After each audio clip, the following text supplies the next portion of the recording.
te retiras y acá afuera compites contra personas de 18 a 60 años, de los dos géneros, y que te llevan 10, 15 años de ventaja, aparte de los estudios, la preparación académica, que van desarrollando competencias y habilidades a las que tú no has estado expuesto. Yo no soy experto en dinero, no soy experto en administración, entonces lo reconocí. Entonces, ¿qué haces? Cuando no tienes algo, vas y lo consultas. Cuando nos hacen propuestas atractivas, que el rendimiento va a ser altísimo, pues es muy fácil que tomemos la decisión tal vez. Y cuando alguien sensato nos plantea una estrategia financiera donde puede haber una utilidad, un crecimiento, pero va a ser lento, paulatino y a largo plazo, no es tan atractivo y a veces por eso se rechazan. Pero sin embargo sabemos que el número mágico no existe, no está allá afuera y a veces no contamos con quien nos ayude a discernir esa toma de decisiones. Hola, soy Arturo Juárez y este es mi podcast Zona de Campeones, en el que cada semana tengo un invitado que nos comparte su fórmula del éxito. Y en esta ocasión tengo un invitado muy especial, Israel Villaseñor. Israel nació en San Julián, un pueblo de Jalisco, pero desde muy pequeño supo identificar sus objetivos y sabía que su sueño era convertirse en jugador de fútbol profesional. Y es así que a la primera oportunidad toma un vuelo con rumbo a los Estados Unidos en busca de alcanzar todas sus metas. Él sabía que no habría retorno hasta lograrlo. Más tarde se incorpora a las fuerzas básicas de Chivas, para después pasar al Veracruz, donde debutaría en Primera División. Así su paso por el fútbol tuvo lugar en equipos como San Luis, Morelia, Tecos, Jaguares de Chiapas, hasta que al llegar a Puebla y después de convertirse en campeón de la Copa MX, decide retirarse, motivado por una invitación del Club Atlas a formar parte de su cuerpo directivo. Actualmente, Israel es el director de gestión deportiva de esta institución y fue pieza clave para conformar el grupo que lograra el campeonato recientemente después de 70 años. Israel es un apasionado de la lectura, una persona que le gusta prepararse. Además de hablar 3 idiomas, todos sus amigos lo identifican como alguien muy estudioso. Estoy seguro que muy pronto será reconocido como uno de los mejores directivos del fútbol mexicano. Y por qué no, del fútbol mundial, porque a él le gusta soñar en grande. Así que te dejo para que escuches la historia de alguien que es experto en visualización y que nunca se rinde hasta convertir sus sueños en objetivos y metas. Israel Villaseñor. Hola amigos, bienvenidos a una entrega más de su podcast Zona de Campeones. Y en esta ocasión tenemos un invitado de lujo, como ya es costumbre en nuestro programa. Y esta vez es Israel Villaseñor. Fue arquero, fue un jugador de Primera División y hoy es directivo de un equipo que ya nos platicará él, pero que acaban de lograr algo que hacía 70 años no se lograba. Así que bienvenido Israel, gracias por estar con nosotros. No saben la de anécdotas de conocimiento que Israel nos puede compartir, así que no se pierdan nada de este programa. ¿Qué tal, Arturo? Primero que nada, muchísimas gracias por la invitación y muy contento de estar aquí y compartir una tarde más juntos. No, pues gracias a ti, es un honor tenerte por aquí.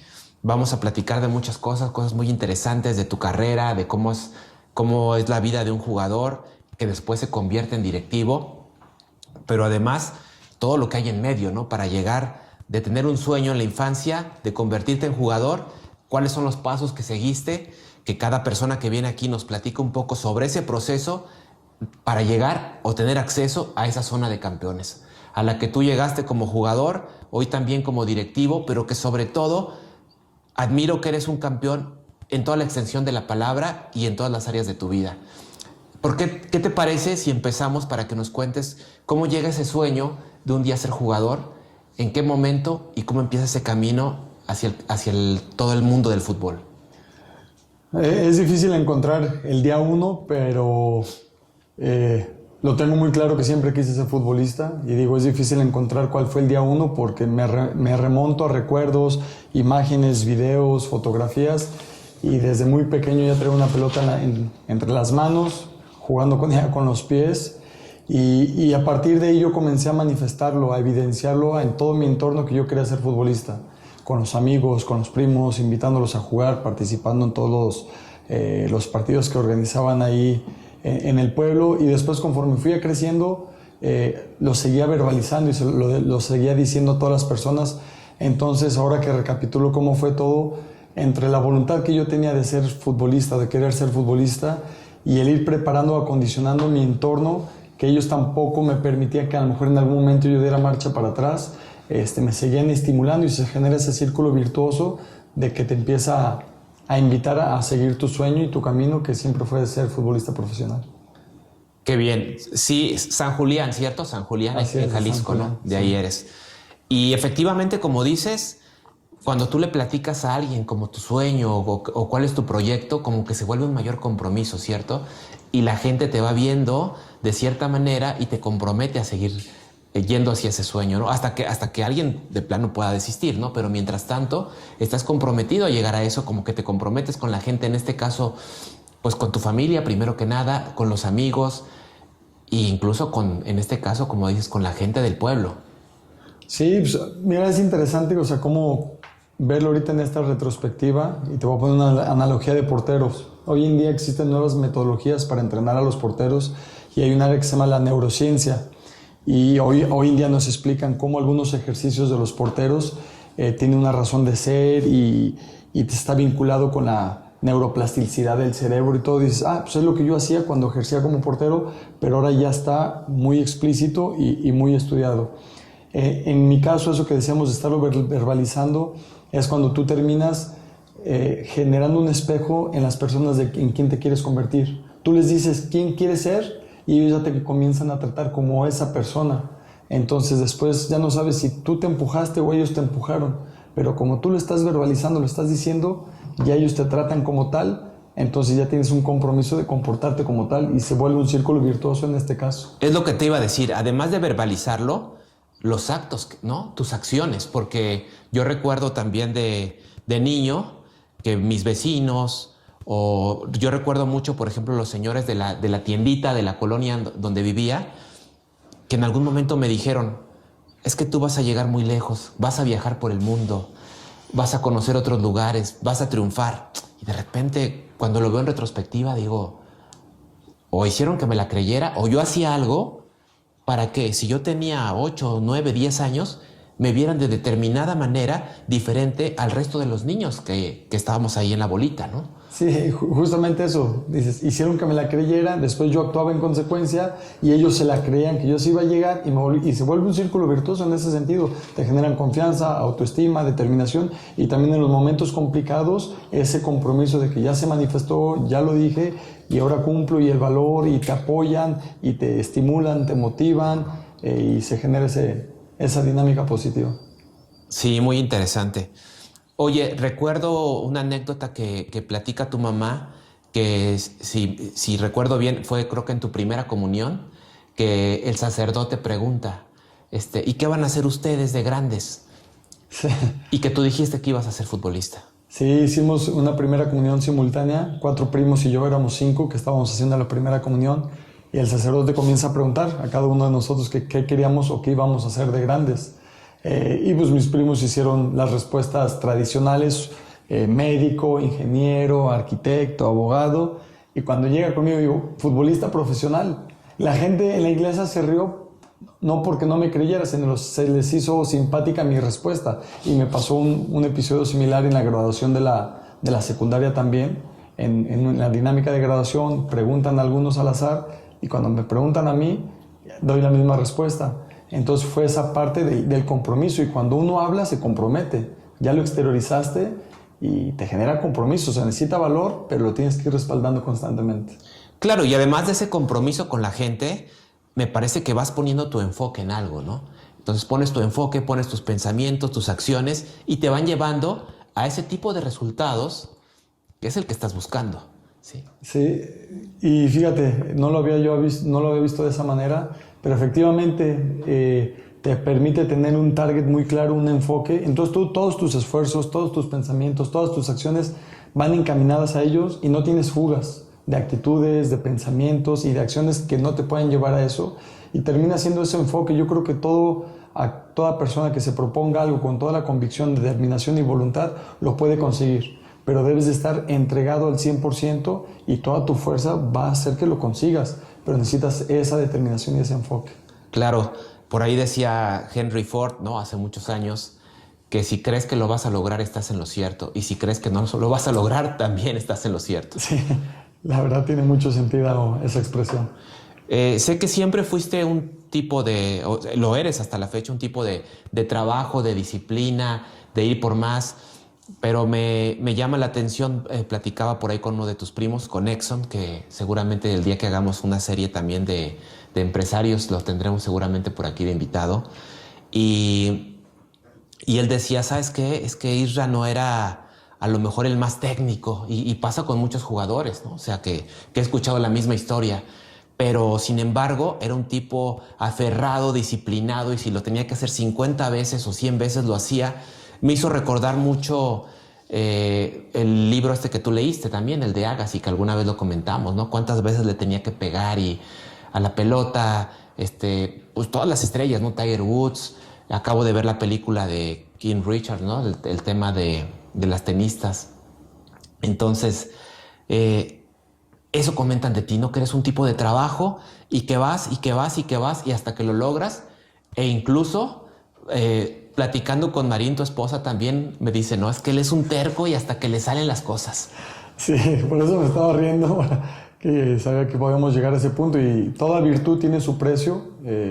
Para algunas cosas aplicadas es una virtud, en otras pues, tiene sus consecuencias, pero sí, efectivamente, si platicamos con la gente de mi entorno, mis amigos, mis primos, los equipos de fútbol en los que estuve, nunca fui el más sobresaliente. Sí puedo decir que era de los más tercos, de los más motivados a jugar, los que estaba incitando y los que disfrutaban mucho y la pasión de estar ahí. También yo creo que es una virtud reconocer tus carencias y tus limitaciones, las tienes que compensar de alguna manera. Y eso es muy similar a lo que vemos hoy en día en los procesos de las fuerzas básicas. Pues vemos que hay muchos talentos, pero los que podemos decir que él va a llegar porque lo evidencia en ese momento por el talento nato que tiene, no siempre es el que llega, porque a lo mejor no tiene otras competencias que le van a permitir sobresalir en ese ecosistema. Y yo me siento afortunado de haberme desarrollado en el entorno que me desarrollé, que me dieron muchas competencias para poder ir luchando con lo que no nací, para ir compensando y seguirme nutriendo para tener acceso a las cosas con las que no nací. Y sí, efectivamente, nunca fui el más técnico, y eso te lo pueden decir en todos los equipos de fútbol en los que estuve, tal como me describió Edson en ese equipo de infantiles en mi pueblo, te lo pueden decir cualquier compañero que tuve en primera división. Acabo de estar con Omar Flores en Barcelona, que está estudiando por allá. Y en mi reciente visita comentaba cosas de esas, ¿no? Que te admiraba por estudioso, por lo que haces, por el empeño. Y por ahí llegó a tener ese tipo de comentarios también. Entonces, como dices, seguramente si se preguntara entre tus compañeros van a comentar que al final tú llegabas al resultado vía trabajo, ¿no? Y cuánta gente o cuántos ídolos, ¿no? Que hoy son ídolos. Yo lo comenté ya por aquí en algún capítulo del podcast también, pero ahorita que vuelves a tocar el tema, que en algún momento cuando Héctor Herrera acaba de llegar al Porto, lo visité y en una cena con él y con su esposa comentaba y hacía mención, ¿no? Y mencionaba 3 jugadores por lo menos y decía, mira, en juveniles, en infantiles eran unos cracks, mucho más técnicos, mucho mejores, más talento. ¿Por qué yo estoy acá y ellos no? No lo sé. Y seguramente sí lo sabe y debe ser trabajo y debe ser perseverancia. Yo te conocí pues ya hace más de 10 años y me acuerdo que eras un tipo que llegaba antes que todos, que entrenaba más, que hacía una prepráctica, una pospráctica, que te metías a la terapia, que tenías que hacer lo que fuera, pero tenías que estar al nivel de tu equipo y siempre apoyando. Entonces eso lo tengo claro. Sí, no sé si por ahí alguno está de haber dicho, ¿y cómo era como portero? Hablaba bien inglés. Sí, no, pero efectivamente, yo creo que es algo que tuve muy claro, mis limitantes, las condiciones que no tenía, entonces reconocí, asumí y acepté que tenía que trabajar más que los demás en áreas que tal vez los demás daban ventaja, y pues yo no me iba a permitir explorar esas áreas y ver que estaba esa oportunidad y dejarla pasar. Entonces lo que los demás no hacían, yo procuraba hacerlo, y me permitió disfrutar una carrera bonita, una carrera que disfruté, que no me puedo quejar, y estoy muy contento de haber vivido ese proceso. Muy bien, oye, pues hablando ya que mencionaste el tema del inglés, que ahorita me recordé que fui a Dallas por esta afición que tengo al fútbol americano, Fui hace un par de meses a Dallas. Bueno, ya un poco más, como 3 meses anduve por ahí en Dallas y me encontraba Dani Hernández y me dijo que había jugado contigo en Jaguares. Y lo primero que dijo fue, me impresionó cuando llegué yo de Estados Unidos y que el portero, que era Israel Villaseñor, hablaba perfecto inglés. Y bueno, ya saliste ahí al tema y le dije que también que trabajaba también contigo, todo esto, pero siempre te has dedicado mucho al tema del estudio, los idiomas. Bueno, tienes una esposa francesa que ahora hablas francés perfecto y bueno, nos coincidimos, ¿no? en un curso por ahí en República Checa y tú hablabas, pero como tu lengua nativa ahí con los franceses que asistieron al curso. Entonces, qué bueno que siempre te preparas y que te gusta estar yendo más allá. Pero, regresando al tema del fútbol, ¿cómo empieza ese sueño? Ok, lo declaraste, querías ser futbolista, pero ¿cómo llega ese momento? Sí, es inquietud. Sí me considero una persona inquieto en muchos sentidos, de aprender, de crecer, de hacer, de no quedarme atorado. Y llegó el momento que sí me lo dije, a ver, si yo quiero ser futbolista, realmente qué acciones tengo que hacer. Ya lo dije, ya lo mencioné, ya lo verbalicé. Y llega un momento que te tienes que desprender de muchas cosas para dar ese paso. Adquieres unas y dejas otras. Entonces comencé a dar esos pasos de acercarme al fútbol profesional, a hacer visorías, a irme a probar, estar con compañeros que hacían pruebas en distintos equipos, hasta que finalmente me aceptaron. Pasé por varias pruebas en Tecos, en Atlas, en Chivas, y poco a poco fui haciendo mi camino hasta que por fin ya pude decir que tengo un registro en Primera División, Tercera División, Segunda División, después Primera A en ese entonces en Tijuana, y así es como comencé a labrarme el camino ahí en la portería. ¿A qué edad empiezas en Fuerzas Básicas? Ya grande, a los 17 años. Hoy no entiendo cómo lo conseguí, porque te das cuenta que la captación de talento ya comienza a edades muy tempranas. Nosotros en Atlas tenemos niños de 8 años. Entonces dices, por ejemplo, a mí ya me llevarían 10 años de ventaja de entrenamientos, de disciplina, de estructura física, de coordinación, de percepción. Entonces, el fútbol ha ido evolucionando. Yo empecé a los 17 años a poder ejercer un entrenamiento profesional y nutriéndome de lo mismo, buscando aprender conforme iba ejerciendo. Estaba entrenando, veía lo que hacía el compañero de al lado, conceptos básicos de la portería que yo no sabía hacer, pero me tenía que ir forzando para recuperar el tiempo que yo no tuve de esa formación que compañeros que tenían 5 años ya ejerciendo en Fuerzas Básicas, yo tenía que entrenar el doble. Lo que hacía en el entrenamiento y aparte visualizando lo que tenía que hacer al siguiente día para alcanzar a los de al lado. Digamos que para alcanzar esa te llevaban cierta ventaja, ¿no? Porque ellos empezaron a entrenar antes. ¿Tenías algún patrocinador, alguien que te impulsara? Desde luego tu familia. ¿Cómo fueron esos momentos cuáles Fuerzas Básicas? Si tú estabas en San Julián, ¿a dónde tenías que ir? ¿En qué momento te tienes que ir de tu casa como les pasa a los jugadores en donde no hay un club de primera división en su ciudad o como en este caso en su pueblo natal? Sí, pues efectivamente, yo creo que todo reside en la familia. En la familia, si contara todas las anécdotas, que hoy son anécdotas, pero en su momento peripecias por las que tuvo que pasar para que me pudieran dar acceso a tan solo considerar que podría ser futbolista profesional, es increíble todo lo que hicieron por mí. Y más allá de lo material o de lo económico, es los riesgos que ellos tomaron por atreverse a permitir que su hijo cumpliera su sueño. O sea, desde permitirle que se suba a un avión e irse a Estados Unidos a vivir con una persona que nadie conocía. Yo no hablaba inglés y me fui a Estados Unidos un año. Yo no hablaba inglés, nunca me había subido a un avión, no sabía a dónde iba. Es una oportunidad que me llegó de una beca, que en ese tiempo nomás fue por teléfono, y todo era apoyado y respaldado por mis padres. Una beca de irte a jugar fútbol y a estudiar en Estados Unidos. Así es, me fui a los 16 años a estudiar y a jugar fútbol en Estados Unidos, que hoy por hoy fue una experiencia sobresaliente, magnífica, fue un parteaguas en mi vida, en la concepción del mundo y de lo que está allá afuera, y es a partir de ahí que yo regreso y digo, el mundo es mucho más allá que mi pueblo, el mundo es el pueblo es mucho más allá de lo que había conocido hasta ese momento. ¿Qué voy a hacer yo para tenerlo y para ser parte de ese mundo, para integrarme y sobre todo que integrar mi sueño en mi realidad? Y así es como lo fui consiguiendo. Entonces me parece que ese es un momento de inflexión en tu vida, ¿no? Definitivamente. Donde dices, ok, me subo a ese avión, voy a entrenar y voy a estudiar, aprendes el inglés también allá en esta oportunidad y regresas ¿a dónde?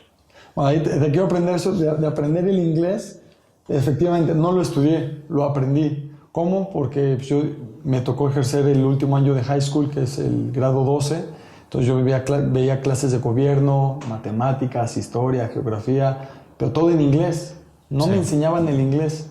Entonces en las mañanas trataba de hacer apuntes, tener una sensibilidad auditiva y llegaba a la casa en las tardes, noches a traducir y entender el inglés de a ver qué me habían enseñado. Y es algo que creo que me ha definido a lo largo de mis años, es que ir aprendiendo conforme voy ejerciendo lo que voy ejecutando. O sea, no descarto ningún momento, ningún instante para estar aprendiendo y así es como aprendo el inglés. Realmente también de esas hay muchísimas anécdotas que tuve mis incidentes por no dominarlo en su momento y de ahí es cuando yo regreso a México y regreso con esa inquietud. Bueno, pues sin duda un proceso full immersion, ¿no? Como dicen los americanos. Así es. Y te tocó aprender pues a la mala o a lo mejor a la buena, Creo que porque es a sí la aprendiste buena. muy rápido. Y me queda claro que eres un autodidacta, ¿no? Que siempre estás aprendiendo y aprendiendo muchas veces por tu cuenta. Siempre escuchas un consejo, oye, yo te sugiero que aprendas esto, que conozcas sobre esto, porque te va a ayudar en tu futuro. Y siempre estás ahí, o sea, sabes escuchar esa parte de la gente que te recomienda algo y hacerlo, ¿no?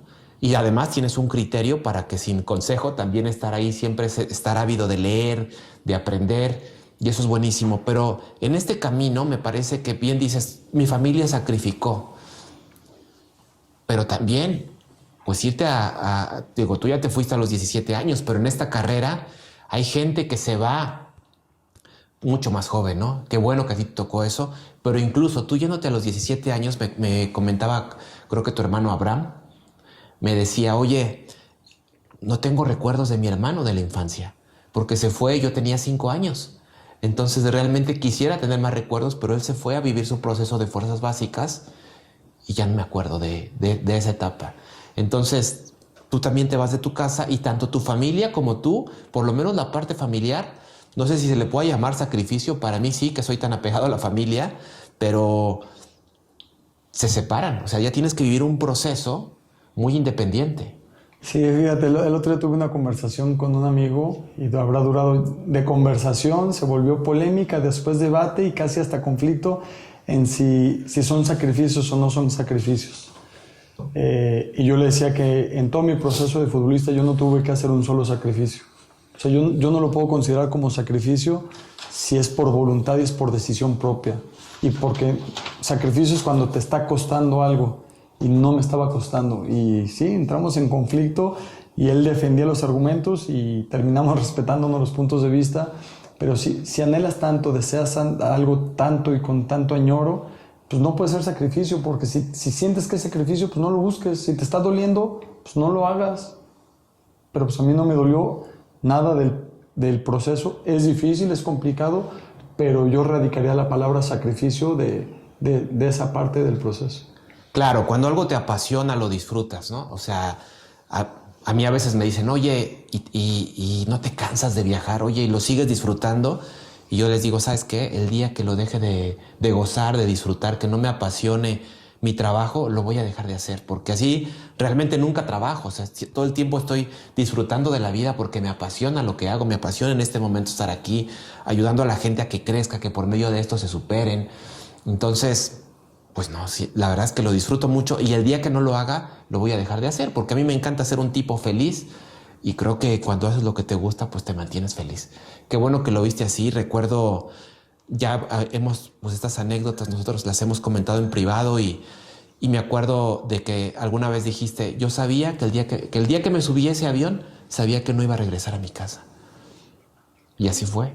Sí, y mi atención, en lugar de enfocarse en lo que estaba dejando, me genera a mí un gusanito de esperanza, de adrenalina. Lo que se viene, la incertidumbre a mí me gusta. me siento cómodo en la incertidumbre, en lo que sigue, en lo que viene, en lo que está por llegar, porque tengo una tendencia a un pensamiento positivo, que tiene su precio. Para algunas cosas tener una tendencia al pensamiento positivo, pero ha traído mayores efectos. Y cuando estaba en ese avión, me enfocaba, lo describiste muy bien hace rato, en lo que podría hacer, en lo que podría llegar y sobre todo en lo que me correspondía a mí para que lo que llegara fuera bueno. Y sí, yo supe que fue un punto de inflexión y a partir de ahí cambió en gran parte de mi vida. Qué bueno. Bueno, sin duda hay toda una teoría, ¿no?, del pensamiento positivo y el agradecimiento y esperar que lo que viene es algo todavía mejor a lo que tenemos. Entonces, sin duda eso ayuda siempre al perseverante, al optimista, a seguir consiguiendo mejores resultados. Y qué bueno que tú tienes esa mentalidad. Cuéntanos un poco para que la gente que tal vez no te ubique tanto como jugador, sepa cuál fue tu camino, cómo fue tu camino cuando llegas ya al profesionalismo, por qué equipos pasas, si hubo qué tipo de aprendizaje, algún aprendizaje que te haya marcado, algún entrenador en específico, algo que te haya servido para estar y mantenerte en esa zona de campeón. Sí, yo comencé en las fuerzas básicas de la promotora de Chivas, cuando era el Club Guadalajara y la promotora de los Martínez Garza. Ahí me quedo en fuerzas básicas, después me llevan a Veracruz y es en Veracruz donde debuto. Ahí estuve en Veracruz 5 años, también es una parte y un aprendizaje enorme de todo el ciclo que me tocó vivir ahí por mi edad temprana y de desarrollo dentro del mundo del fútbol profesional. La forma en cómo se gestionó esa etapa en Veracruz, hoy en día lo puedo capitalizar con un aprendizaje enorme de cosas que se deben o no se deben de hacer dentro de la industria del fútbol. Después de ahí me voy a Tecos. A Tecos estoy ahí 1 año. Después me voy a Jaguares de Chiapas. Estoy en Jaguares de Chiapas. Después paso para Morelia, San Luis y Puebla y me retiro en Puebla. Pues el aprendizaje pues, es enriquecedor. Te toca conocer a muchísimas personas, pues, en grupos de seres humanos de 30, en cada vestidor, pluricultural. Me tocó convivir con muchos extranjeros, gente con la que te sientes identificada, porque pues, todos venimos de donde mismo y queremos ir hacia donde mismo, compartimos algunos principios, unos valores, en otros diferimos bastantemente y creo que es lo que nos define a cada uno de nosotros. Al ser parte de un grupo, te tiene que dirigir un líder. Entonces me tocó ser dirigido por distintos líderes. Tú también empiezas a interpretar qué tipo de liderazgo te sientes afín o vas a querer imitar en algún momento de tu vida o vas a empezar a retener o a replicar. Es interesante el proceso que vive un futbolista más allá de ser futbolista o lo que se ejecuta en la cancha o los deberes de la función del puesto, sino el ecosistema en el que se desarrolla. Hay una teoría que ahí he ido constituyendo con el tiempo, platicando, que a veces la comunidad o el vestidor de un equipo de fútbol se genera un ecosistema donde debes de encajar y es normal. Yo creo que son los principios de las tribus y en muchas ocasiones yo sentí que no encajaba, en otras ocasiones sí, pero es cuando te empieza a determinar quién quieres ser. Yo he sacado lo mejor de cada uno de los grupos. He tenido muchos aprendizajes, muchos ídolos con los que me tocó compartir y definitivamente también muchos entrenadores que me dejaron mucho aprendizaje. ¿Quiénes fueron esos entrenadores? ¿Podrás mencionar algunos? Bueno, fueron muchísimos los entrenadores, pero el profe Cruz, Víctor Manuel Vucetich, Miguel Herrera, el turco Mohamed, cada uno de distinta manera. Vucetich, lo ecuánime que es un entrenador muy sobrio, pensante. El Piojo Herrera con mucha energía, mucha dinámica, muy efusivo, con mucho acercamiento con el jugador. Le encantan los retos, a mí me fascinan los acertijos, intercambiamos con los acertijos. El turco Mohamed, que manejan un vestidor con una línea muy delgada entre la disciplina, la cercanía con el jugador. Todos tienen algo que brindar, algo que darte y creo que he tratado de aprender lo mejor de cada uno de ellos. Qué bueno, trataste de consolidar ese aprendizaje, como dices, de distintas personalidades, ¿no? Qué bueno. Sí, son personalidades, estilos de liderazgo y afinidad también, porque con muchos de ellos llegas a tener conversaciones, incluso me atrevo a decir como amigos, otros los ves como maestros y tú tratas de absorber dependiendo del momento en que te encuentres en tu vida y en tu carrera. Claro.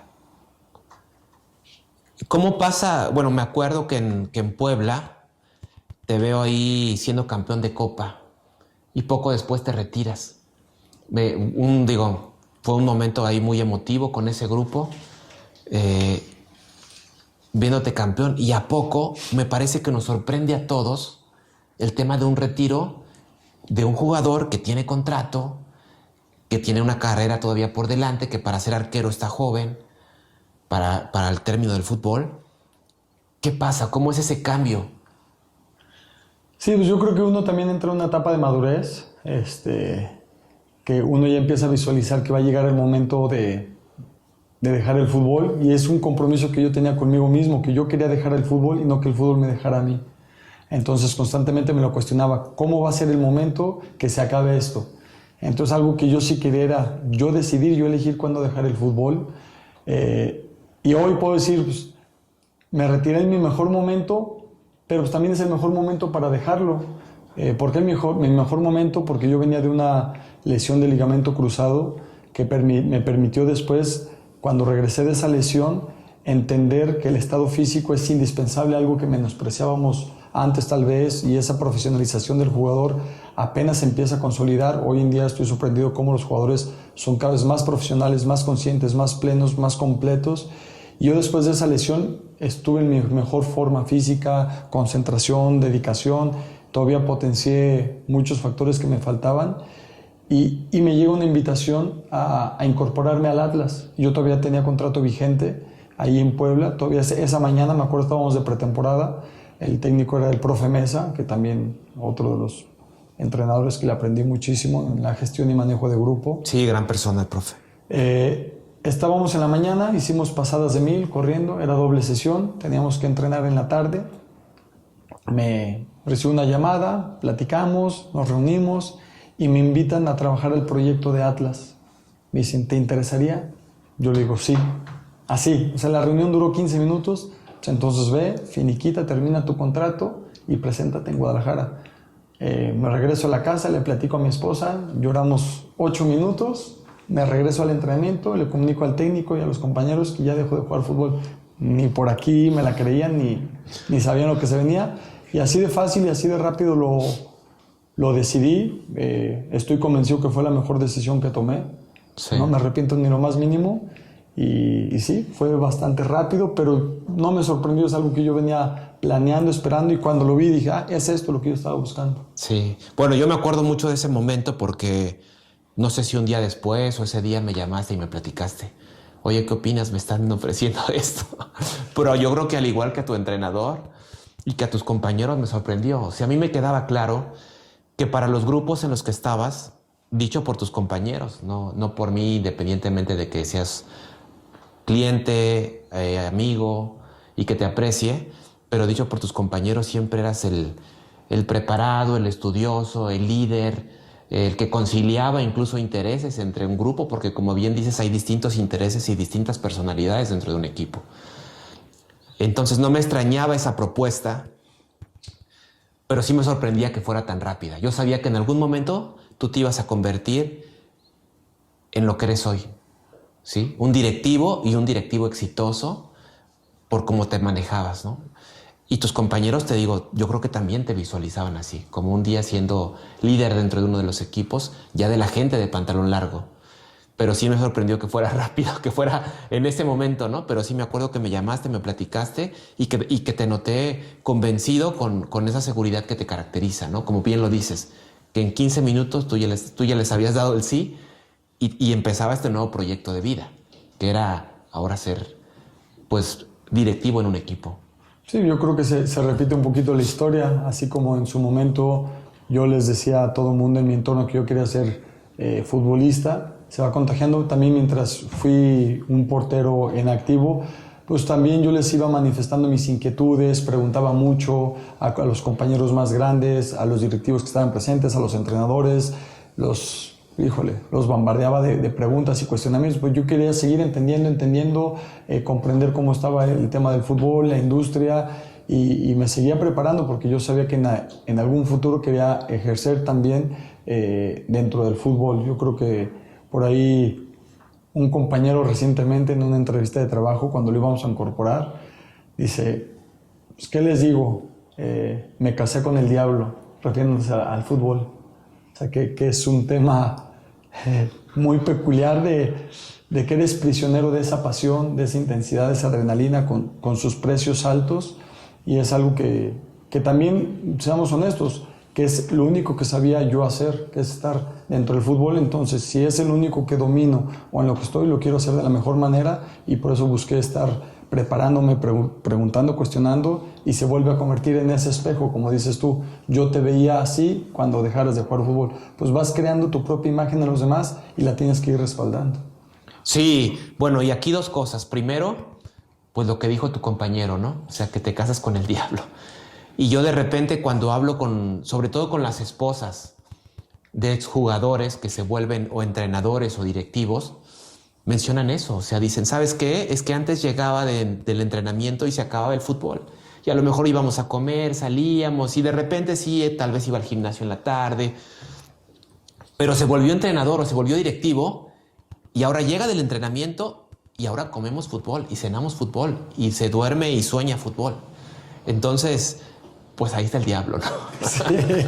Y que cabe mencionar que cuando me dijo, me casé con el diablo, me dice, y no me refiero a mi esposa, me hice la aclaración, sino que son ellas las que pagan los platos rotos. Yo creo que ellas se vuelven hasta los angelitos, para aguantarlos y que todo el tiempo estén ahí y apoyándolos. Yo lo viví muy de cerca con tu familia, ahora con el campeonato, después de 70 años, ¿no? De Atlas, que pues tus niños y tu esposa siempre están ahí apoyándote y dándote para dar ese extra, ¿no? En este caso ya de este lado, de fuera de la cancha, ¿no?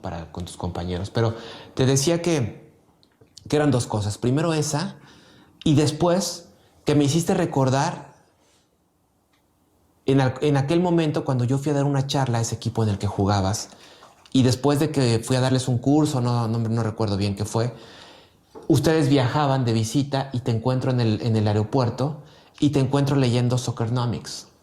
O sea, un libro que fue, independientemente del fútbol, tiene que ver más, sí, con el deporte, pero más con el lado económico y financiero de lo que tiene que ver con el fútbol. Y me llama la atención que estuvieras leyendo algo así. Aparte, no es un libro fácil, ¿no? Y empezamos a compartir sobre el Soccernomics. Y de ahí, pues bueno, ya vinieron, ahora compartimos muchos libros, hemos compartido muchos cursos, mucho conocimiento. Bueno, nos encontramos en algún momento en un curso en República Checa, sí, ¿no? Compartiendo con gente como el preparador físico, ¿no? Paulino, ¿no? Paulino Granero. En ese momento, preparador físico de la selección rusa, el entrenador de Islandia, que había hecho muy buen papel en una Eurocopa por aquellas fechas. Sí. Pero eres un tipo que le gusta prepararse, ¿no? O sea, entonces, pues obviamente que vas dejando esa estela de este cuate va hacia allá, ¿no? O sea, vas marcando un rumbo y la gente te vamos apoyando así, conociendo de esa manera. Y tú mismo, como bien dices, te reflejas y dices también como que lo ratificas, ¿no? Hacia dónde vas. Ya no te queda más ese compromiso que respaldar eso. Sí, fue por ahí del 2011, ¿no? Aquella vez, ahorita me estaba acordando, sí es cierto, en el aeropuerto ahí en Tuxtla Gutiérrez. Sí, así es. Que fue cuando compartimos ese momento. Sí, pues a mí soy fanático de la lectura, me encanta leer. Hoy los tiempos ya no me lo permiten hacerlo tan asiduamente como lo hacía antes, pero sí tengo esa inquietud de estar saciando la curiosidad que tengo y buscar respuestas. Si yo soy bueno para algo es para hacer preguntas. Yo no considero que se lo sé todo, pero sí estoy haciendo preguntas constantemente para tratar de satisfacer esas inquietudes o dudas que tengo sobre 1000 temas. Sí, sin duda, yo te ubico así y digo, pues hasta la fecha siempre, como dices, a lo mejor ya no te dan tanto los tiempos porque estás inmerso en una dinámica profesional. Ya pues siendo un directivo, si le puedes llamar un ejecutivo de una empresa para cómo se manejan ustedes, el grupo en el que estás. Pero sí me queda esa idea, ¿no? De que siempre estás preparándote, buscas mayor aprendizaje, lees y bueno, pues esa vez coincidimos. Yo soy alguien que igual me gusta irme a cursos y sobre todo ahora trabajando con los deportistas trato de estar muy con mucha capacitación muy enfocada al tema del deporte, ¿no? De cómo ayudarlos de una mejor manera al deportista, a los clubes y toda la gente que tiene relación conmigo. Me encontré incluso en algún curso de esos de los que he tomado, a quien pues hoy el presidente de tu empresa, ¿no? En la que estás ahora, Alejandro Irarrágorri, me acuerdo, lo encontré si no me equivoco, en un World Football Summit en Madrid, y así me encuentro a la gente de otros clubes, ¿no? De Monterrey, de América, de Chivas, ¿no? Entonces me los encuentro por el mundo y hay que estarse preparando. Pero eso lo has tenido tú desde que eras jugador. Imagínate, me dices 2011, estamos hablando de hace 11 años. Sí, y desde ahí pues ha sido compartir y crecer. Sí. Sí, pues es algo que yo creo que es responsabilidad de cada uno, no quedarse, porque si tú te quedas, los demás siguen avanzando y te van a comer, que es otra analogía que yo hice para estimularme ese compromiso y no quedarme en mis laureles de soy o fui futbolista, es que en el nicho de fútbol pareciera que está muy competido y decimos que solamente llegan los elite, pero si te das cuenta, acá afuera la competencia es aún mayor. Yo hago la analogía de que los futbolistas compiten, por ejemplo, en la rama varonil, pues al menos ya solamente compites contra los de tu género. Ya quitas la mitad de un segmento. Compites contra gente entre 20 y 40 años. Eliminas otro segmento. Yo soy portero, pues compites ya entre gente de cierta estatura. Entonces el nicho se vuelve más específico y compites contra menos personas. Te retiras y acá afuera compites contra personas de 18 a 60 años, de los dos géneros, sí, y que te llevan 10, 15 años de ventaja, aparte de los estudios, la preparación académica, que van desarrollando competencias, habilidades en las que tú no has estado expuesto. Entonces eso yo lo empecé a olfatear, y dije, no me puedo quedar atrás, porque allá afuera voy a estar demasiado expuesto cuando me enfrente a esa competencia. Y es parte de lo que me estimuló a estar constantemente haciendo cursos, haciendo diplomados, estar leyendo, estar preguntando y buscar capacitarme de la mejor manera posible en conocimiento específico como habilidades y competencias. Sí, desde luego, y en cada momento de la vida de un jugador, como bien decías, ¿no? Ahora cada vez el jugador se prepara más, a lo mejor en la parte física, en la parte nutricional, en todo este sport science que ahora está tan desarrollado, ¿no? Pero bueno, yo estuve hace 2 semanas, estuve en la Masía del Barcelona y teniendo una charla con el director de la Masía, me decía, es que el jugador ahora cada vez tiene que ser más atleta para poder competir. Y sí, o sea, cada vez con el involucramiento de la ciencia y todo esto, el jugador tiene que estar mucho más comprometido a la hora de jugador. Y ahora cuando pasas al tema directivo, pues empezar a prepararte ya en otros aspectos. ¿Sí? Como lo hiciste tú, hasta llegar a donde estás hoy. Y aquí ya me gustaría llegar a este momento cumbre que quisiera tener cualquier directivo, llámese entrenador, presidente, director deportivo, a llegar un momento en el que consigues el campeonato, pero no un campeonato cualquiera, sino un campeonato que tenía 70 años que no se conseguía en una institución, con una afición muy fiel, creo que hasta así se llama una de sus barras, pero que no se lograba. ¿Cómo vives esto? ¿Cómo lo vive tu familia? ¿Cómo es este último triunfo en tu vida? Pues sí, es un momento cumbre. Justamente antier, que estaba con un ex compañero, con Edgar Hernández, que también fuimos compañeros de generación, que él sí sigue atajando, Munra le voy a decir ya, el eterno. Le dije, mira, todos los logros materializados o éxitos deportivos que tal vez no pude conseguir como futbolista activo, se centralizan en este momento, en esta explosión de ilusión, de emoción y de pasión compartida con la familia. Yo lo he querido compartir mucho con ellos porque definitivamente ellos han sido parte de este logro. Tan solo de entrada, nomás por estar al lado, porque si no estuvieran ellos a mi lado, no tengo ese motor y esa ilusión. Y también porque ellos han sido partícipes de una manera directa o indirecta en mi carrera, en mi desarrollo, en permitirme ejercer esto. Y han contribuido en muchos sentidos para saberse partícipes de este campeonato, de este gozo que fue inmenso, y lo hemos disfrutado muchísimo. Qué bueno. Oye, pues saludos a Edgar Hernández, también cliente y amigo, él y su esposa Siganés, también personas también muy inteligentes, muy maduro también Edgar, muy preparado también. Entonces tú sabes que también soy como de elegir a mis clientes, ¿no? O sea, me gusta con qué tipo de personas trabajar y bueno, qué bueno que lo mencionaste para también mandarle un saludo. Estoy seguro que también en su retiro no se va a quedar quieto y seguramente lo vas a tener por ahí. Que va para largo, no sé cuándo. Sí, ¿verdad? Es un tipo muy entregado también al entrenamiento, igual que tú, el primero en llegar y el último en irse. Pero bueno, le mandamos saludos y ahora quisiera pasar más al plano personal. O sea, eres una persona que no se deja caer ante la adversidad, ¿no? Que seguramente el deporte te ayudó a esto, pero si ya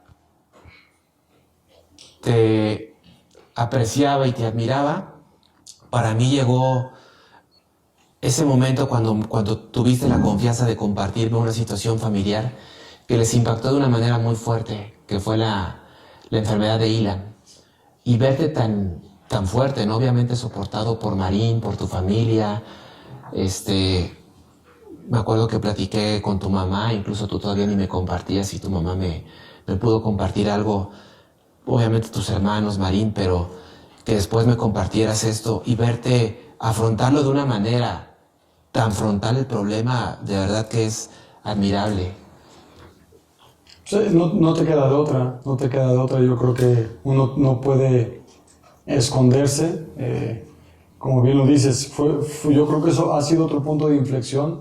Si bien uno cree que se ha ido desarrollando, que ha ido adquiriendo conocimiento, información, cuando te llega una situación como esta, es un parteaguas, es un punto de inflexión, pero desde saber quién eres, hasta dónde puedes llegar, a qué estás dispuestos, cuál es tu responsabilidad y también tristemente conocer tus límites. Como bien sabes, es un padecimiento degenerativo que no tiene cura, pero aun cuando te dicen que no lo aceptas. No lo acepto, porque el día que tú lo aceptes, se vuelve realidad, como tantas otras cosas, como la que dijiste de Ford, que si crees que puedes, estás en lo correcto, si crees que no puedes, estás en lo correcto. Entonces, en ese sentido, sí, llega una etapa como de negación, y yo creo que esos ciclos normales de frustración, pero a partir de ahí, todo paso que des tiene que ser hacia adelante, tiene que ser hacia avanzar, hacia él, hacia la familia, hacia ti. Y si tienes un crecimiento con los obstáculos que te pone la vida día a día, que en este tipo de obstáculos, si tú lo sabes asumir, te permite un crecimiento mayor y no te das cuenta de lo que eres capaz sino hasta que lo vives. Yo alguna vez te compartí la anécdota de un preparador físico, el profesor Ramírez de Bucetich, que una vez me dijo: Israel, ¿sabes? Yo le doy gracias a Dios que me diagnosticaron con cáncer. Yo no concebía como una persona, como un ser humano, me podía dar gracias a Dios. Y me lo llevó a platicar un par de veces y me explicaba sus razones, pero pues obviamente no entiendes. Y con el tiempo, te lo juro que fue algo que me quedó botando en la cabeza y me quedaba botando en la cabeza. Ya, ¿cómo alguien le puede dar gracias a Dios de eso?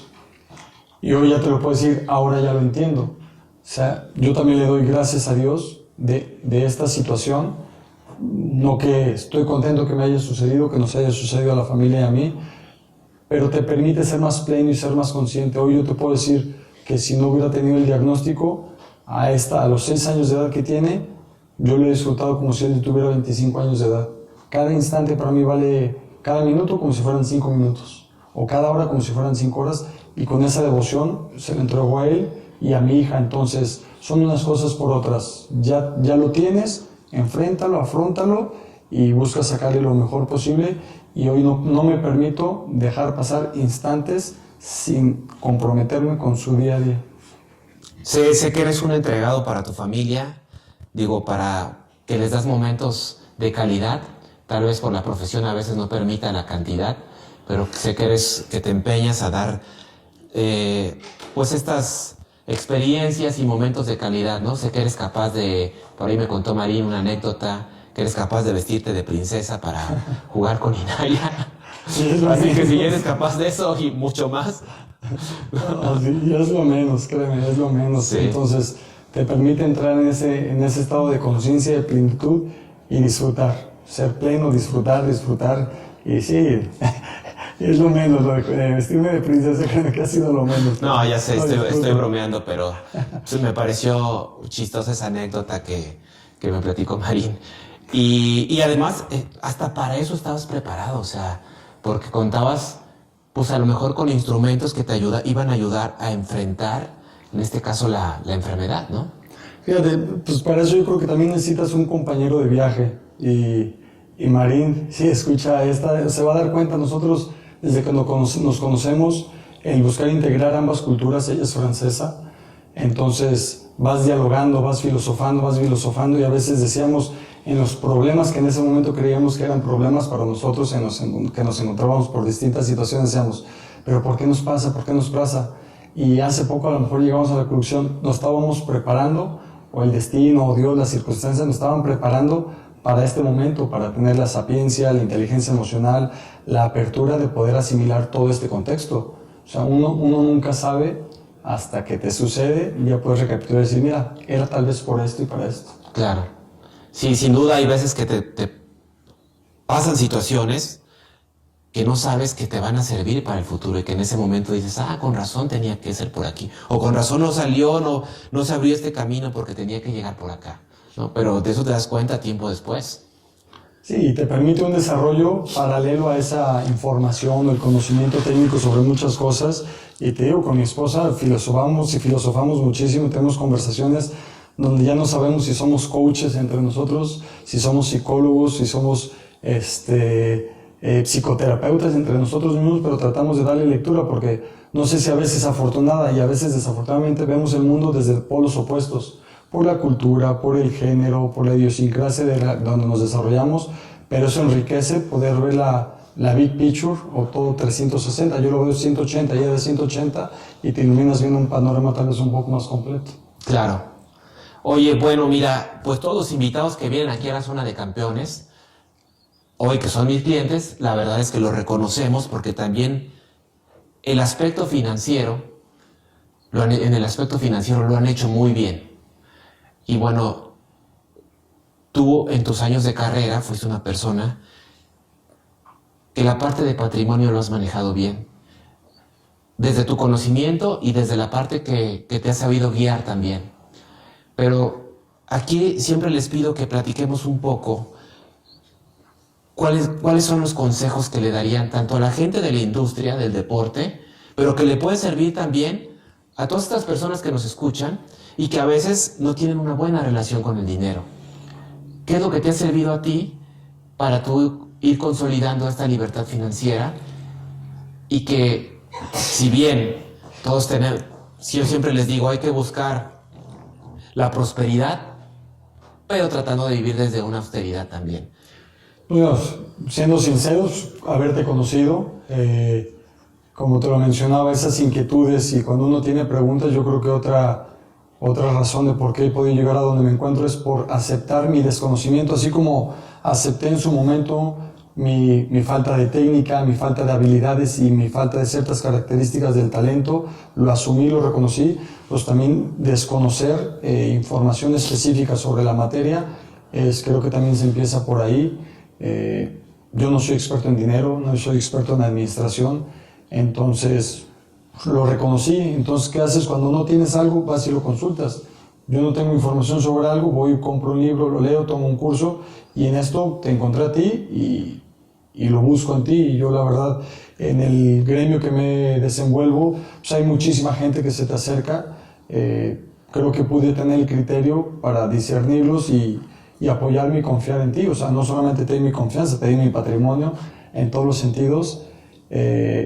Y esa, ¿cómo te lo puedo decir? Esa oportunidad que yo me di al poder confiar en ti es lo que me ha permitido a partir de ahí ya también aprender, porque obviamente que es de la manera que tú lo ejecutas, no haces las cosas por nosotros, nos vas acompañando, nos vas orientando y al mismo tiempo nos vas enseñando para que al final de cuentas nos enseñas a tener un criterio y un poquito de ese conocimiento que realmente no tenemos. Claro, sí, como bien dices, de repente en esta industria se acerca mucha gente y en este caso el jugador o el directivo, porque también tengo muchos clientes que son entrenadores, directivos, tiene que saber discernir, ¿no? Y decir, a ver, ¿realmente esta persona me puede apoyar? ¿Sabe? ¿Tiene la experiencia? ¿Tiene el reconocimiento? No sé, todo lo que se le puede exigir en este caso, a un asesor de patrimonio. Pero sí, tú siempre has sido una persona que sabe, como bien decía en otros aspectos también, escuchar consejos, pero además prepararte, ¿no? Siempre les digo, está ahí, ¿no? Seguirte preparando y trato de hacerlos también, como bien dices, autosuficientes, ¿no? Y darles ese conocimiento para que sepan tomar decisiones y ese criterio, ¿no? A la hora de tomar decisiones, independientemente de que no lo hagan solo conmigo. Siempre les digo, tienes que tener controles cruzados, ¿no? Y revisar y investigar un poco. Entonces, me parece pues muy buen consejo porque de repente pueden acercarse personas que no tengan las mejores intenciones, y algunas que tengan las mejores intenciones, pero no tengan el mejor conocimiento, ¿no? Sí, claro, eso hoy yo ya lo puedo ver con un poquito más de claridad, de entender qué es lo que tenemos que ver ahí afuera, pero sí hay momentos que si no comienzas por asumir y reconocer que desconoces información, te vas a estar tropezando muchas veces. Entonces, busca asesorarte, busca acercarte gente que sabe, gente que tiene experiencia. Tienes razón, hay gente bien intencionada, pero si no tiene el conocimiento, o hay gente que tiene el conocimiento malintencionada, entonces tienes que buscar la fórmula y la ecuación correcta. Buenas personas con conocimiento que te van a ayudar a hacer una extensión de lo que tú pretendes, porque simplemente es eso, seguir sumando en tu entorno gente de confianza y que te acompañen a hacer mejor lo que ya haces o a llegar más lejos de lo que tú pretendes conseguir. Sí, si bien digo, cuando yo te conocí empezabas a hacer una estructura de patrimonio, ¿no? Bienes raíces, un poquito por ahí que estabas haciendo, tenías algunos fondos, incluso por ahí algún seguro de retiro, a los cuales les fuimos dando a cada una de estas estrategias que ya traías cierto toque para tener primero una mayor rentabilidad, pero sobre todo una mayor seguridad sobre ese patrimonio. Sí, porque uno es inquieto y ya empiezas a escuchar qué es lo que hacen los compañeros y algo que tú me enseñaste, y pues me acuerdo muy claro cuando ya yo tenía esa capacidad de ingreso y que ya tenía un contexto en el que yo podía comenzar a tomar decisiones importantes para lo que iba a ser mi futuro, pues que hay la tradición de comprar casas, que tú nos dices, sí, comprar ladrillos o ahorrar, pero a veces le tenemos miedo al tema del invertir. A invertir bien. Digo, hemos compartido y platicado muchísimas anécdotas de los errores que se cometen en tomas de decisiones rápidas, tomas de decisiones llevadas por las emociones, y no hay cómo asesorarte para que te ayuden a tener un criterio en lo que va a ser el porvenir y tu futuro, porque tomamos decisiones pensando en el hoy, cuando a veces sí debemos de tener la consideración por lo que está por llegar. Claro. Y te digo, ir puliendo, ¿no? Porque los tiempos van cambiando. Y te digo, yo me acuerdo cuando llegué contigo que traías, te digo, ciertas propiedades que dijimos, mira, estas no te están dando el rendimiento, no están en la localidad adecuada, o no están en el nicho de mercado que te pueda dar mayor rentabilidad. Traías por ahí un seguro que te dije, no, este seguro, aunque lo hayas pagado 5 años, en realidad tú pagaste un seguro de una persona de hasta los 100 años. Entonces eso te quitaba un rendimiento, y cuando te mostraba y te decía, mira, no tienes que saber tanto de finanzas, te están regresando menos dinero incluso del que pusiste en términos reales. Entonces, y no es que sean malos, ¿no? Porque de repente por ahí se escucha, no, es que un seguro que me recomendaron, si te recomiendan uno de estos, un seguro o así de ordinario, que tampoco el producto es malo, pero es enfocado para otro tipo de persona, ¿no? Para alguien que quiere heredar por medio de un seguro, pero para un jugador hay otro tipo de seguros que son muy buenos, que tú lo viviste y que te dieron incluso mayor rendimiento que lo que te estaban dando tu renta, a lo mejor, ¿no? O fondos indexados con los que hemos trabajado, cosas que, pues a lo mejor, como tú bien dices, si tú te dedicas al fútbol, pues no debes tener este conocimiento, ni siquiera estás obligado. Lo que sí debes estar obligado es en buscar a alguien que te asesore bien. ¿Sí? Si yo quiero saber de gestión deportiva, ¿a quién le voy a preguntar? Pues a ti o a algún otro de mis clientes que son directivos de un club de fútbol o de un club deportivo. Pero querer saber de todo, me parece que a veces es uno de los principales errores de un deportista. Creer que saben de todo. Y lo que tú dijiste, reconocer el desconocimiento de ciertas áreas, es súper importante para un jugador y para cualquier persona. Si a eso le sumas el factor emocional, que es, si yo, Arturo, voy a tomar una decisión sobre mi patrimonio, me puede afectar mi emocionalidad porque es mi dinero. Entonces, cuando yo voy a tomar una decisión importante sobre dinero, también lo consulto con un colega o con alguien de mi oficina, de mi despacho, que me ayude a quitar ese factor emocional.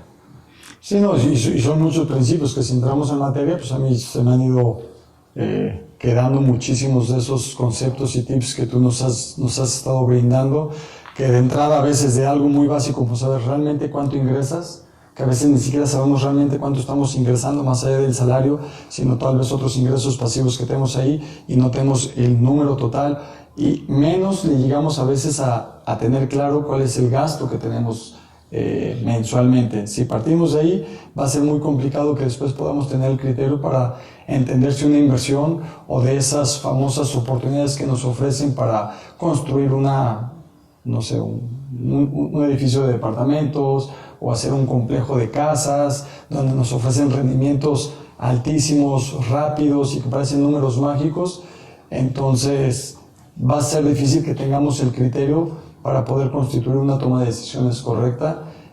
Y si bien el futbolista está acostumbrado a tener un flujo rápido de dinero, de volúmenes altos, cuando nos hacen propuestas atractivas que el rendimiento va a ser altísimo, pues es muy fácil que tomemos la decisión tal vez. Y cuando alguien sensato nos plantea una estrategia financiera donde puede haber una utilidad, un crecimiento, pero va a ser lento, paulatino y a largo plazo, no es tan atractivo y a veces por eso se rechazan. Pero sin embargo sabemos que el número mágico no existe, no está allá afuera y a veces no contamos con quien nos ayude a discernir esa toma de decisiones. Claro, bueno, también es la personalidad, ¿no? O sea, un deportista siempre quiere ir por más, pues va a querer meter gol, no se va a esperar al minuto o al segundo tiempo para meter los goles, o sea, va a querer meter desde el primer tiempo. Entonces, pero como te decía, ¿no? Tal vez debes quitar un poco esa emocionalidad, dejarte ayudar y tener asesoría, ¿no? Porque efectivamente, ¿cuál es la probabilidad de que tu primo, tu amigo o el primo de tu amigo te traiga ese negocio espectacular en el que todos quisieran estar, ¿no? Sí, es justamente que ya entrando a esos territorios, a esas zonas, es donde tenemos que consultar a profesionales, consultar a gente experta, porque lo que no nos damos cuenta que en ese momento sí podemos tomar riesgos. Pero lo que estamos catafixiando no es el ingreso del siguiente mes, lo que estamos catafixiando es nuestro futuro. Entonces es la parte que a veces no nos ponemos a considerar que este ingreso, este volumen de ingresos está equitativo a tu vida productiva como futbolista y que es muy temprana, sí. 32, 35, 37 años máximo. Entonces es donde sí yo invito a todos a que nos acerquemos a gente que tiene las competencias, el conocimiento, la especialidad y a quien le puedas tener la confianza para diseñar estrategias que ya no son ni siquiera para ti, son para tu familia también. Fíjate que me hiciste recordar un entrenador, digo, no voy a decir nombres, pero me decía en un vestidor, me invitó y me dice, oye Arturo, es que yo lo que les digo es que pongan negocios mientras están jugando, porque aunque no funcionen, si lo pierden no lo van a sentir porque les sigue llegando dinero. Y le dije, no, profe, porque ¿cuántos restaurantes no te funcionaron? Y me dice 5. Pero como sigo teniendo trabajo, no, le digo, pero imagínate si lo que perdiste desde el primero lo ponemos en interés compuesto o en una propiedad o en un fondo de inversión indexado, todo lo que tendrías hoy. Y bueno, ese argentino me dice, no, boludo, pero no lo había visto de esa manera, dice. Dice, imagínate, si tú recomiendas eso al jugador y le dices, hoy puedes perder porque estás jugando, si lo pierdes hoy o lo pierdes al final, la pérdida incluso es superior si lo pierdes desde hoy, aunque estés jugando, al final no deja de ser una pérdida. Entonces, digo, sin menospreciar al entrenador, pero hay que ver de quién toma los consejos, ¿no? Y hoy te puedo decir por qué es más importante eso, porque sabemos que hoy, después de escucharte y tantos años de conocerte, no importa cuánto dinero inviertes, sino cuánto tiempo lo inviertes. Por eso sí entiendo el razonamiento ese, digo, y eso pues tú ya lo hemos platicado muchas veces, de tener ese criterio y verlo de esa manera. Por eso es importante ver las cosas desde un punto de vista que no dominamos nosotros. Claro. Digo, me parece que hoy estás en una posición, ¿no? En la que si siempre te gustó ayudar a los jugadores nuevos o incluso a los grandes, ¿no? Porque compartías este tipo de conocimiento con ellos, creo que hoy estás en una posición de mucha influencia, ¿no? En la que muchos jugadores en activo y exjugadores siguen viendo a ese Israel, el que hace bien las cosas, ¿no? El que dice, el que se asesora, el que se prepara. Y y tienen como ese predicar con el ejemplo, ¿no? Como te decía, buscas la abundancia, pero tratas de vivir en la austeridad, 2 o 3 escalones abajo de lo que pudieras vivir. ¿Por qué? Porque de esa manera vas a poder vivir toda la vida, aun aunque no tuvieras trabajo, como cuando eras jugador. Pero si no haces eso y quieres estar viviendo siempre muy por arriba o te quieres comparar, como hacen muchos jugadores, oye, apenas debutaron y quieren darse la vida que tiene la estrella del equipo y que gana a veces hasta 10 veces de lo que gana un jugador que acaba de debutar o más, pues puede ser de esas fórmulas para el fracaso, ¿no? De empezar a querer gastar más de lo que realmente puedes, sin proyectar pues una vida que te queda por delante. Sí, pues es tenerlo claro. Yo creo que es algo que también lo platicamos muchas veces, de que en nuestros estudios académicos, desde la primaria, secundaria, preparatoria, así como no hay una clase de inteligencia emocional, no hay una clase de nutrición, no hay una clase de esas habilidades soft, como les dicen hoy en día, tampoco tenemos principios básicos de finanzas personales. Entonces, ¿por qué asumir que las dominamos? Y como bien lo dices, a veces son criterios o tips muy básicos para tener una relación más amigable con el dinero que te puedan facilitar tu porvenir y tu calidad de vida y la percepción en cómo tienes tu patrimonio. Claro. Bueno, Isra, pues te agradezco todo lo que hablas aquí para las personas que nos acompañan y que nos dan su preferencia de escuchar el podcast. Estoy seguro que todas estas vivencias, toda esta experiencia que tienen de ti, por ahí vamos a compartir el podcast próximamente y que les sirva, ¿no? Tanto gente del fútbol como la gente o las personas que no están tan relacionadas directamente con el deporte, pero que pueden aprender mucho de toda esta experiencia que tienes. Quisiera despedir, como siempre, este capítulo, que nos hagas una recomendación de un libro que te haya dejado algo para que te sirva para seguir estando siempre en esta zona de campeones y además algún consejo o frase que te haya servido.